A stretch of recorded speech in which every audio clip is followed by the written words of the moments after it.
Nous sommes aujourd'hui le mercredi 26 Nissan, on est le 11 avril. Le cours sera aujourd'hui pour la guérison totale d'Abraham Ben Sultana. Un petit cours aujourd'hui, mais un cours important. Et finalement, important parce que nous sommes à la veille de Yom HaShoah, le jour du souvenir de ce qui s'est passé pendant la Shoah. Ce soir commence le jour du souvenir qui durera jusqu'à demain soir, toute une journée, avec le retentissement de la sirène ici en Israël et des millions de personnes qui marqueront partout où ils entendront la sirène, dans la rue, sur les autoroutes, s'arrêteront, descendront des voitures. Un peuple tout entier qui, pendant une minute, se recueillera et repensera d'une certaine manière à ce qui s'est passé il y a seulement un peu plus de 70 ans. Le but de mon intervention aujourd'hui, courte, mais je pense essentielle, va toucher deux points. D'abord, je voudrais revenir sur une notion dont j'ai déjà énormément parlé, mais qui, je pense, peut-être je vais exagérer en disant que peut-être avec beaucoup de mauvaise foi et volontairement mal comprise par de nombreuses personnes, chez les juifs, chez les non-juifs, ce que j'ai expliqué déjà au sujet de l'existence des non-adamiques, un sujet que j'ai déjà expliqué clairement de la manière la plus simple possible, et je pense qu'il y a effectivement beaucoup de mauvaise foi de la part de tous ceux qui continuent à faire semblant de ne pas comprendre ce que je dis. Je vais répéter aujourd'hui ce que j'ai déjà expliqué. Et je voudrais aussi parler d'une autre notion que je développerai sans doute dans d'autres cours. Mais c'est une question qui m'a été posée, pas plus tard encore qu'hier ou avant-hier, par des non-juifs, par des amis et des élèves qui suivent mes cours. Ils m'ont demandé de commencer à expliquer exactement comment se situe sur le plan nishmatique la relation entre juifs et adamiques. Alors, je vais essayer de parler de ces deux notions aujourd'hui, et bien évidemment, surtout la deuxième notion est une notion que je reprendrai sans doute dans des cours plus détaillés. Commençons d'abord par ce que j'ai déjà expliqué très souvent. Bien sûr, la Shoah nous renvoie tout de suite à l'existence de créatures qui ne peuvent en aucun cas être des descendants de Adam. Adam a été créé à l'image d'Elohim. Sans rentrer plus dans les détails, mais quoi qu'il en soit, il est évident que Adam représente le modèle divin. Adam est doté d'une neshama, nishmat chayim, qui provient de l'intérieur même du divin, selon la métaphore et l'image biblique, que le maître du monde a soufflé dans le corps adamique cette âme, comme pour montrer que cette âme provient de l'intériorité du divin. Et je repose ma question avec tellement de tristesse.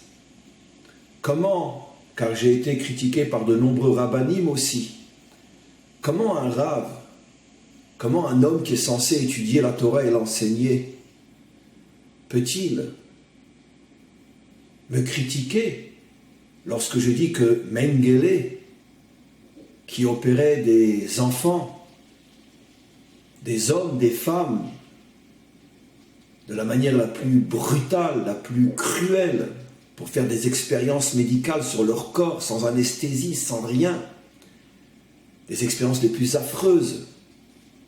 Comment osez-vous dire que cette créature est un descendant de celui qui a été créé à l'image du divin et qui porte en lui une âme qui provient du plus profond de l'intériorité du divin, tel que l'explique entre autres le Tanya?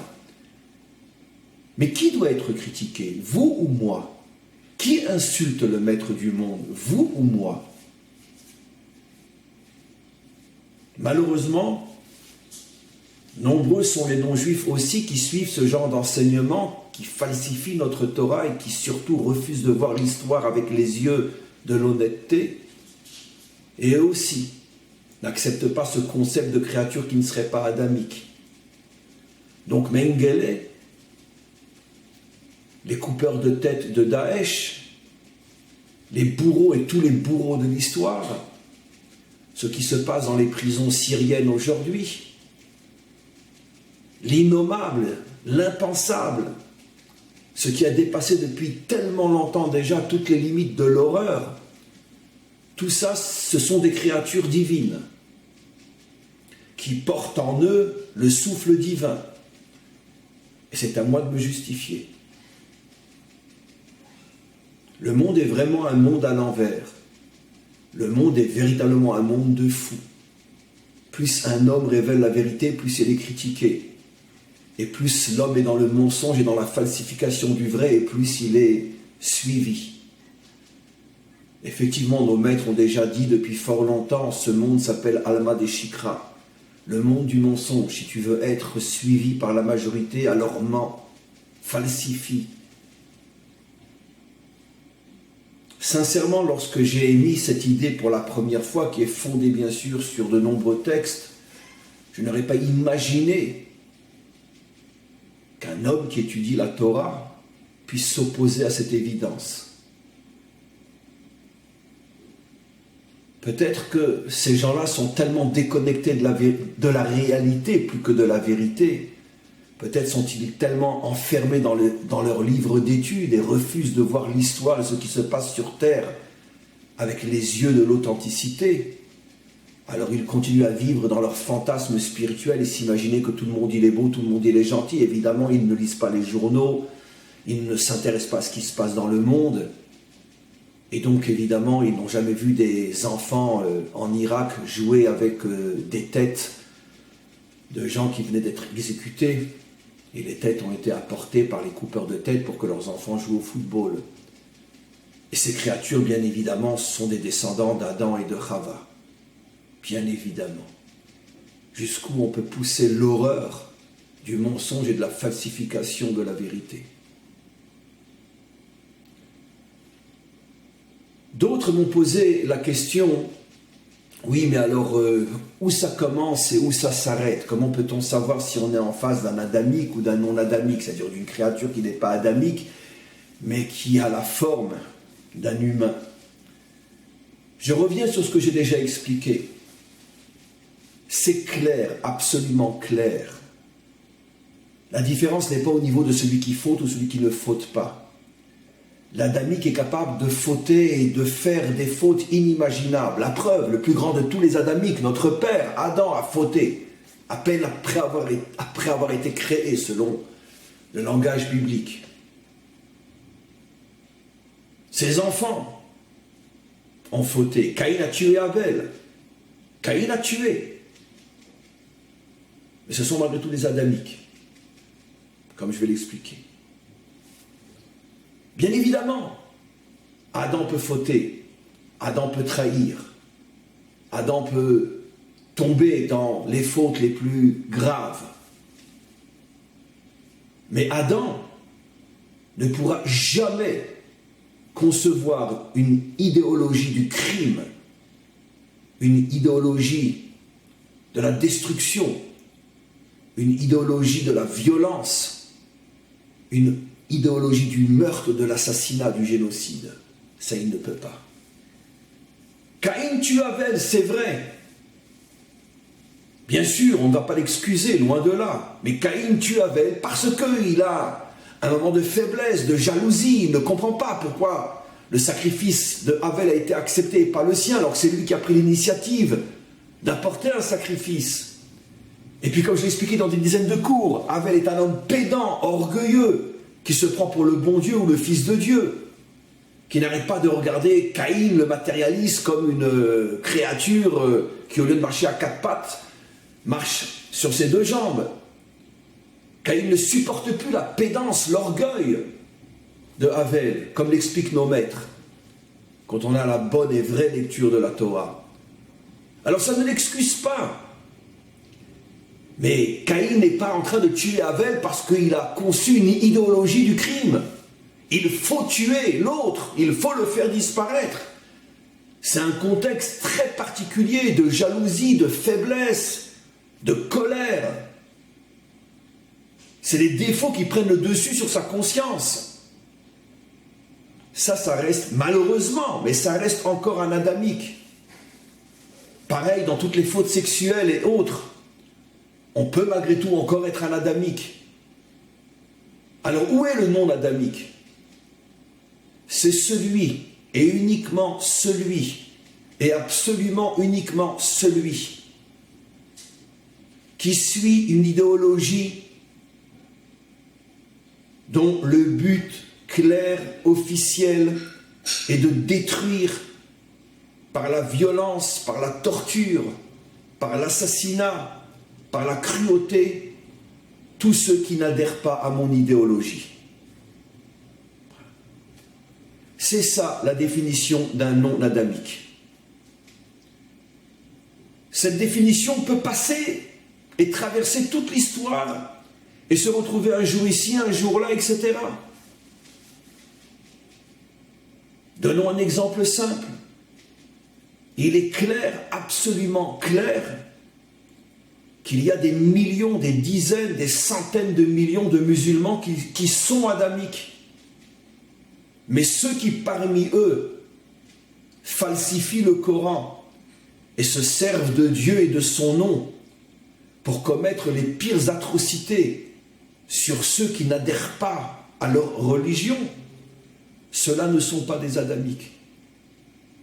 Parce que quand tu attaques quelqu'un qui ne t'a jamais fait de mal, qui n'est pas plus fort que toi, pas plus riche que toi, au contraire, tu es plus fort que lui, tu es plus riche que lui, tu réussis mieux que lui, donc tu ne peux pas dire que tu es motivé par la jalousie, par la colère, comme Caïn avec Abel. Mais simplement, tu vas violer jusqu'à ce que mort s'en suive au nom de Dieu une petite fille Yazdine de 8 ans, et ton but est de la violer jusqu'à la mort, et dire que c'est un devoir en tant que musulman de faire une chose pareille parce que cette jeune fille appartient à une religion qui n'est pas la mienne, ça, c'est du non-adamisme. Parce qu'elle ne t'a rien fait. Elle est gentille comme tout. Elle n'est même pas responsable de ne pas croire en ce que tu crois parce que c'est comme ça qu'elle a été éduquée. Elle ne ferait pas de mal à une mouche. Et tu la tortures à mort parce qu'elle ne croit pas en ce que tu crois. L'idéologie du crime, aujourd'hui, qui malheureusement se retrouve surtout dans une faction de l'islam, mais qui pendant des millénaires et peut-être demain à nouveau se trouvait aussi dans le monde chrétien, avec les croisades, et toutes les idéologies du crime, comme le stalinisme, la Corée du Nord, et partout ailleurs. À chaque fois que se lève dans le monde une idéologie qui dit « je vais détruire tous ceux qui ne pensent pas comme moi », même si ce sont des gens innocents, gentils, qui n'ont fait de mal à personne, cette idéologie du crime est le témoignage le plus clair de la dimension non adamique. Lorsque tu diabolises celui qui n'est pas comme toi, alors qu'il ne t'a rien fait, et tu le diabolises au point de justifier le fait que tu le tues, et de la manière la plus atroce possible, c'est clair que tu n'es pas un descendant de Adam. Et sincèrement et profondément, j'ai honte et profondément honte de tous ceux, juifs et non-juifs, qui continuent à ne pas vouloir comprendre ce que j'explique aujourd'hui et qui insultent le maître du monde en prétendant que Hitler et Mengele étaient des descendants de Adam et de Ève. C'est la plus grande insulte que l'on puisse adresser au maître du monde. Alors vous me direz, d'où viennent ces créatures? Il y a de nombreuses sources expliquées par nos maîtres. Celle que je révélerai aujourd'hui, parce que malheureusement elle est tellement actuelle, bien qu'elle a traversé l'histoire, une source parmi beaucoup d'autres sont les fautes sexuelles. Et j'explique. J'ai déjà expliqué dans d'autres cours que toute relation sexuelle crée quelque chose, crée une énergie nishmatique ou non nishmatique selon le rapport sexuel. Et cette création nishmatique peut descendre dans un corps et donner vie, c'est la naissance, la femme tombe enceinte. Et parfois, souvent, et de plus en plus malheureusement, cette énergie créatrice, cette énergie nishmatique, pardon, ne descend pas sur terre parce que tout simplement, la femme ne peut pas être fécondée. L'homme avait un préservatif, la femme prend des pilules ou peu importe. Mais le rapport a eu lieu. Et une force nishmatique a été créée à partir du moment où il y a un rapport, disent nos maîtres. Nos maîtres expliquent par exemple que l'une des raisons profondes qui explique la stérilité d'Abraham et de Sarah pendant des décennies, c'était pour qu'à chacun de leurs rapports se crée une âme qui dans le futur descendrait dans ceux qui se convertiront, hommes ou femmes. C'est la raison pour laquelle tout converti se nomme fils d'Adam, fils d'Abraham s'il est homme, fils de Sarah s'il est femme. Quel rapport? Parce que nos maîtres affirment que le maître du monde a laissé Abraham et Sarah stériles aussi longtemps qu'il le faudrait pour qu'ils aient des milliers de rapports qui vont créer des milliers d'âmes qui après vont se subdiviser et créer d'autres milliers d'âmes et se diviser pour créer des millions d'âmes qui serviront à tous les convertis de l'histoire. Et c'est pour ça que le converti s'appelle Ben Abraham ou Ben Sarah. J'ai expliqué dans d'autres cours, pour ceux qui me poseront la question, donc je la devance. Pourtant, j'ai expliqué que tout converti est une âme juive qui était perdue. Donc, pourquoi on l'appelle Ben Abraham? Les deux sont vrais. Parce que, pour que une âme perdue revienne, il faut qu'elle reçoive une force surnaturelle. Comment? Françoise, Patrick, qui vivent dans un village de France, qui depuis leur naissance vont à l'église le dimanche, ne connaissent, ne voient, ne comprennent que le monde non juif, comment voulez-vous que tout d'un coup, à 20 ans, 25 ans, 30 ans, ils prennent conscience et se retrouvent quelques années après à Jérusalem, père ou mère de famille juive? Pour ça, il faut qu'ils reçoivent une force surnaturelle. Cette force est envoyée aux hommes par Abraham, par l'une des âmes qu'il a créées au moment où il s'est uni à Sarah et qu'elle était encore stérile, et pareil pour la femme.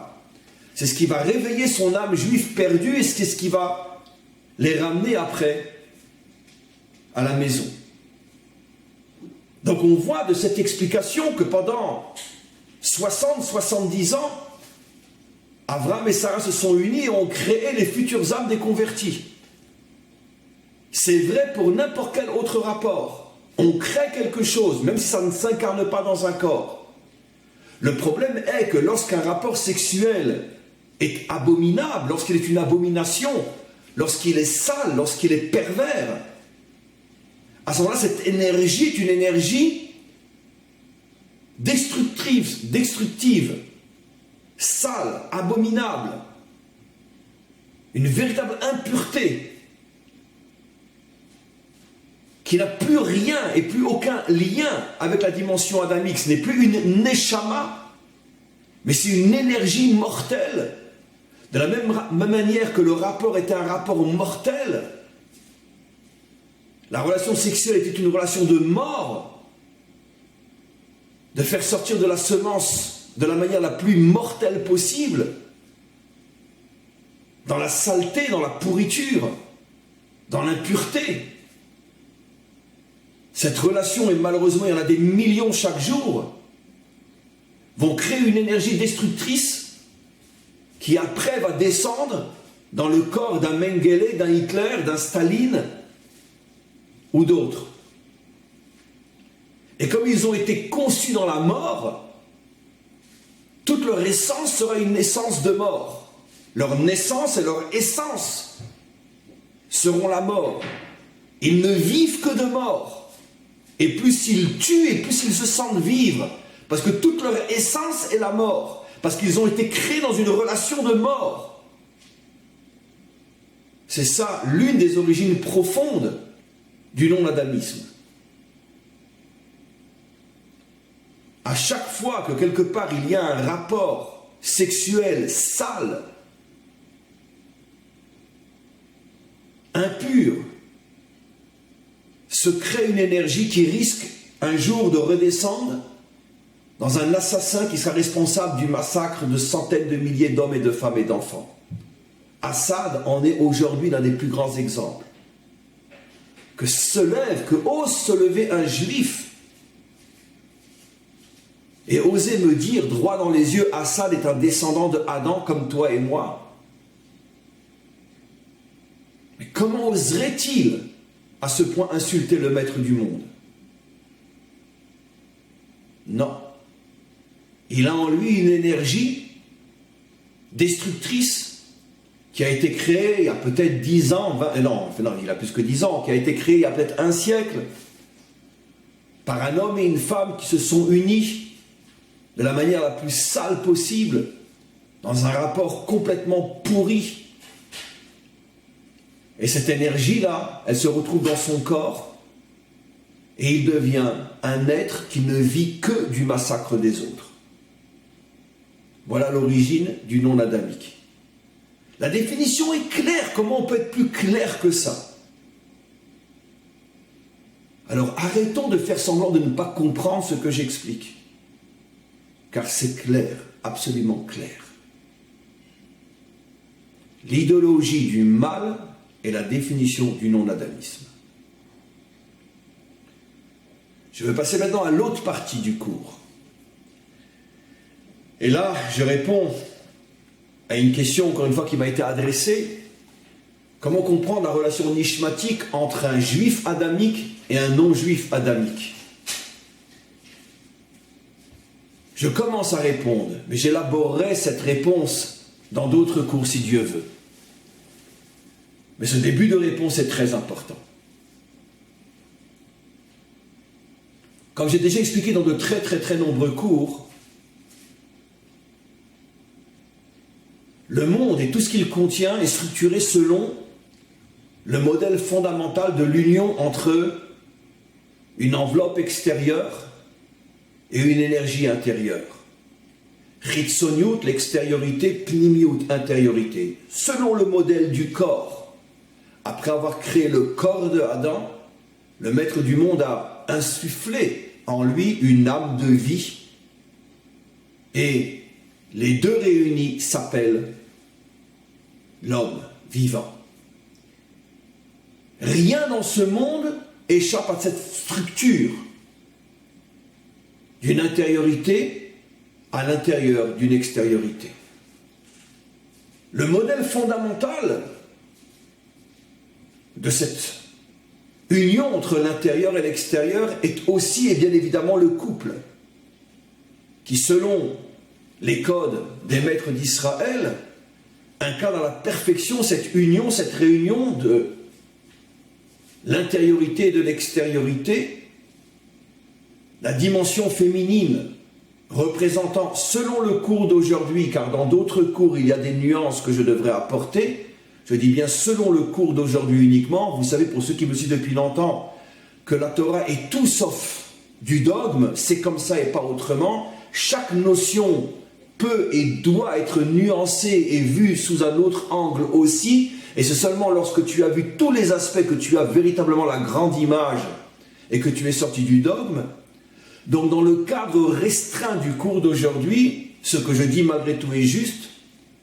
Nos maîtres expliquent que la femme représente la dimension extérieure et l'homme la dimension intérieure. Donnons deux exemples simples. Au moment de l'union, c'est l'homme qui fait rentrer quelque chose à l'intérieur de la femme. Et elle, après, va l'extérioriser, le faire sortir avec la naissance. Au niveau des images d'Épinal de « Il était une fois », la femme est à la maison parce qu'elle s'occupe de la maison et des enfants. L'homme sort et ramène de quoi faire vivre sa famille. Il ramène de l'énergie, mais cette énergie va être transformée par l'épouse en habits, en meubles, en nourriture. Lui a rapporté quelque chose qui contient mais qui cache tout ce que ce quelque chose va devenir. Avec les 1000 euros,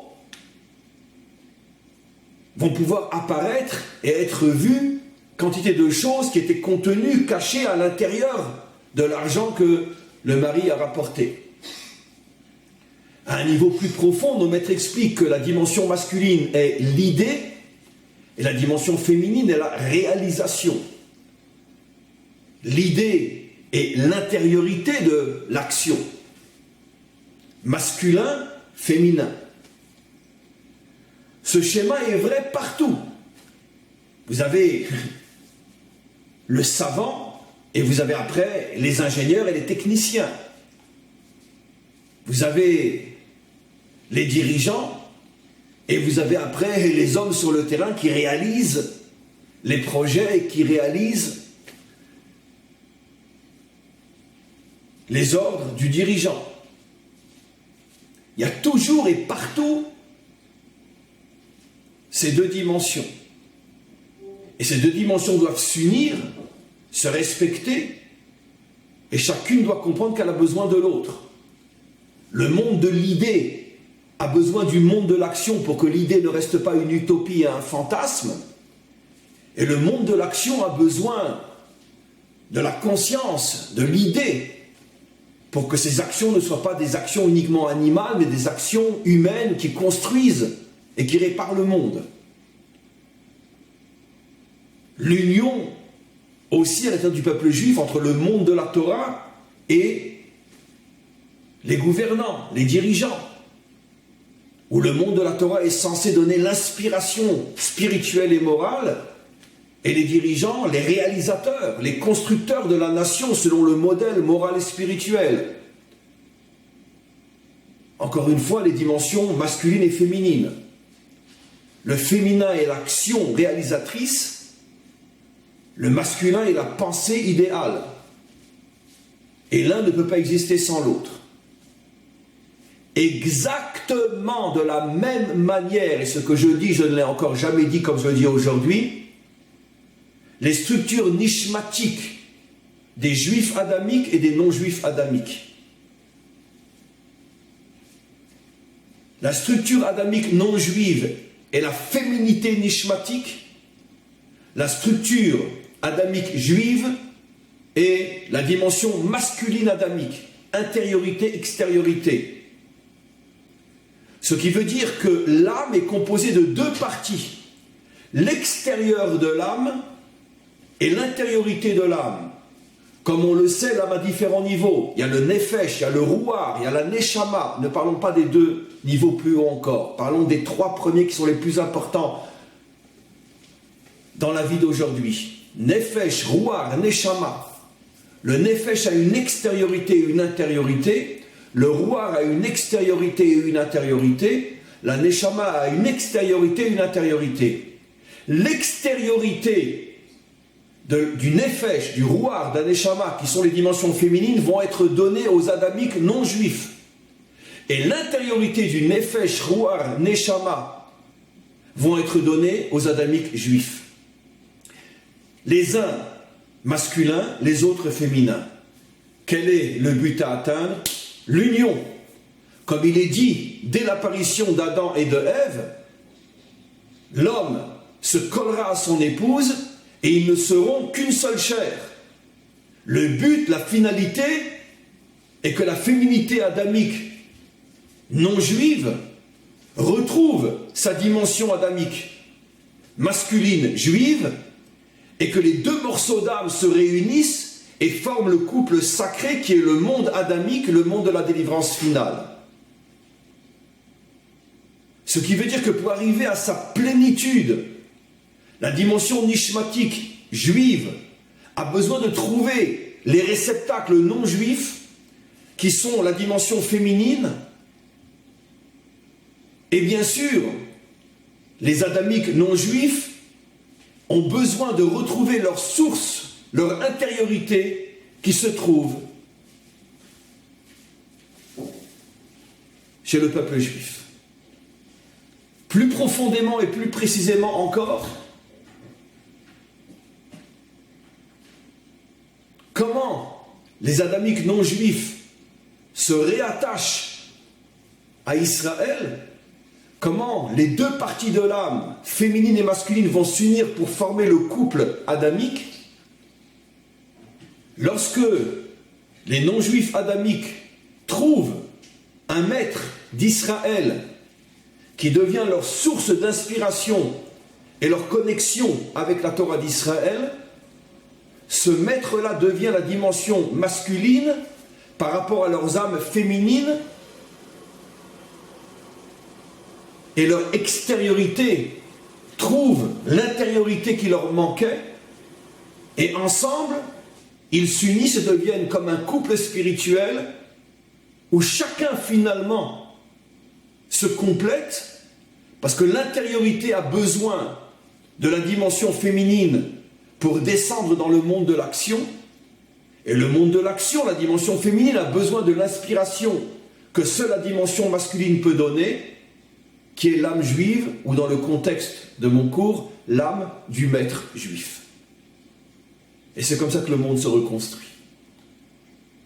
Exactement de la même manière, expliquent nos maîtres, que partout où il y a un homme sur terre, il y a forcément quelque part son âme sœur qui se trouve quelque part, et si il a le mérite, le maître du monde fera qu'ils se retrouvent et qu'ils s'unissent et qu'ils forment un véritable couple. Partout dans le monde où il y a un non-juif adamique, se trouve dans une autre partie du monde un juif adamique, et ils sont l'un pour l'autre comme un homme et une femme. Je suis ton intériorité, tu es ma féminité. Je suis la source de ta conscience, tu es la force de l'action. Et c'est comme ça que le monde se construit et se reconstruira. Ce qui veut dire que d'une certaine manière, si on pousse plus loin, de la même manière que l'on dit qu'un homme et une femme sont en vérité une seule et unique âme, avec deux dimensions masculines et féminines, dans le monde de la délivrance, on comprendra que Israël, les 70 nations, ne sont en vérité qu'un seul et même peuple, avec deux dimensions, la dimension masculine Israël, la dimension féminine, les 70 peuples. Mais c'est fondamentalement dans son essence une seule et unique humanité, unie et réunie. C'est le monde de la délivrance, c'est ce qu'enseignera le Mashiach, et c'est surtout ce qu'il réalisera avec l'appui, la force des nations elles-mêmes, qui seront plus encore que le peuple juif, qui seront la force du Mashiach. Car d'après ce que j'explique, et le Zohar le suggère dans différents endroits, ce sont précisément les adamiques non-juifs qui seront la force essentielle du Mashiach dans la réalisation de la délivrance. Exactement comme j'ai expliqué il y a 1 ou 2 ans, ou plutôt il y a plus de 200, dans un cours où on voyait clairement dans le Nar, dans la Bible, que les soldats les plus proches avec lesquels David menait toutes ses guerres, les soldats les plus proches étaient précisément des non-juifs. La garde, les gardes du corps de David étaient des non-juifs. Qu'est-ce que des non-juifs font chez David? Parce que justement, il était le premier à avoir révélé ce que je révèle aujourd'hui, que finalement, dans les structures de la délivrance finale, les deux dimensions se retrouvent et ne forment qu'une. Et c'est plus encore avec les non-juifs que David Ameller a construit son royaume qu'avec les juifs. Donc ce sont des notions d'une profondeur inimaginable. Chaque adamique non-juif comprend à quel point il a besoin de trouver sa source spirituelle à l'intérieur d'Israël, à l'intérieur de la Torah d'Israël. Mais chaque juif et chaque enseignant juif, et ils sont tellement peu nombreux jusqu'à aujourd'hui encore, chaque enseignant juif doit comprendre que ce n'est pas seulement de l'aumône que l'on donne aux non-juifs lorsque l'on daigne leur enseigner quelques notions basiques de Torah. C'est fini tout ça. C'était pour le monde de l'exil, cette approche. Aujourd'hui, les maîtres d'Israël doivent comprendre que la délivrance dépend de la construction, de la reconstruction de la féminité adamique, qui lorsqu'elle sera construite et reconstruite, elle deviendra le fer de lance de la délivrance finale. Merci au Maître du Monde pour ce cours absolument inimaginable. En tout cas, en tant qu'élève de mes propres cours, je peux le dire à mon maître. Quoi qu'il en soit, ce sont des notions extrêmement importantes. Je voudrais juste terminer sur un rappel. Vous êtes déjà nombreux à avoir participé au live de dimanche prochain. Dimanche prochain, bien sûr, il n'y aura pas cours le matin puisque nous partons de bonne heure dans le Negev. Un live très important et très coûteux aussi, comme je le dis maintenant sans la moindre hésitation. Tous les lives sont très coûteux, celui-là aussi. Et on a besoin de votre participation pour qu'on puisse le réaliser sans l'angoisse de se dire on s'est encore endetté et une fois de plus on a donné et on n'a pas reçu en échange. Je voudrais vraiment qu'on forme une équipe, on forme déjà une équipe, mais je voudrais vraiment que cette équipe fonctionne avec une évidence, une force, une puissance. On donne, vous donnez. On parle de couple, alors c'est comme dans un couple. Un couple ne peut marcher que si chacun donne et si chacun reçoit. S'il n'y a qu'un donneur et qu'un receveur, c'est la fin du couple. Depuis des années que nous sommes ensemble, nous sommes en train de créer ce couple. Je donne, vous donnez. Et c'est comme ça qu'on construit et c'est comme ça qu'on avance. Avec l'aide du Maître du Monde, on se retrouve, si Dieu veut, dimanche prochain dans le Negev, sur les traces de Ben Gurion. Et à tous et à toutes, une très bonne fin de journée.